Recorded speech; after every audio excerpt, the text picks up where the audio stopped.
Nova Scotia's rugged coastline is scattered with numerous islands, some of which are populated. For island residents, reliable ferry service to the mainland is a staple in their daily routine, and there's no better place where that holds true than on Long Island and Briar Island in Digby County. Named in honor of a local captain and the first man to sail around the world alone, the Joshua Slocum Ferry has been in service off Digby Neck past 30 years. Much like its human predecessor, the Slocum has remained strong and capable of the task it originally assumed. Well, Joshua Slocum came into service in 1973. She was very useful. I mean, it was a big improvement overall from what they had, the old boat and scow, which the scow held 6 cars, or 5 cars actually, and it was towed with a small tug across the passage.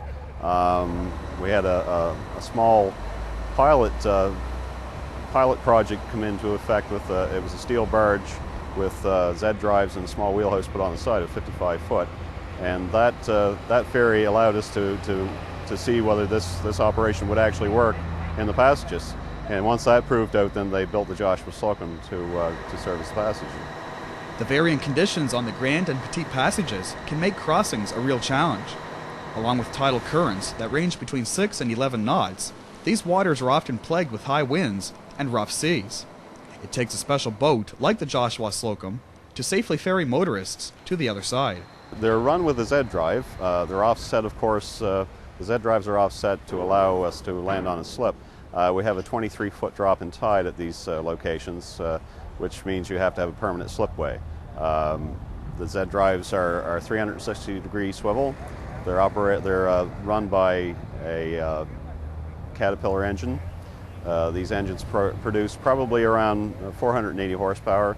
The government of Nova Scotia operates 7 ferry crossings around the province and has a total of 9 boats in its fleet. Like most machines that eventually wear out, the Joshua Slocum will be replaced this winter. Once they're 30 years old, the vessels, the fatigue on them and everything, require a lot of work to get it back up to snuff, and building a new ferry was the option that we went for. Traffic's increased immensely over the last 15 to 20 years, and we find that having a larger vessel built will accommodate us a lot better. The decision was made about 18 months ago, maybe even a little longer than that, to replace the present ferry, the Joshua Slocum, with a new ferry of approximately the same size, but however much more modern in operation. So we talked about what we could name what the name of the new ferry would be, and the decision was made that we would have a competition among the school children at the school at the Island Consolidated School, and we did that.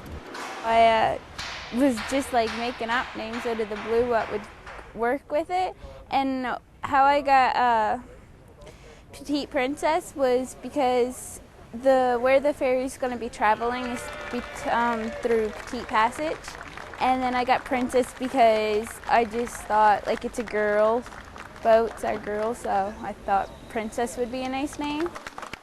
The Petite Princess will be put into service on the Digby Neck to Long Island run as soon as sea trials are completed. Meanwhile, the Joe Casey will be moved from that location to replace the Joshua Slocum between Long Island and Briar Island. Off Digby Neck, Nova Scotia, I'm Jeff Keddy for Eastlink Magazine.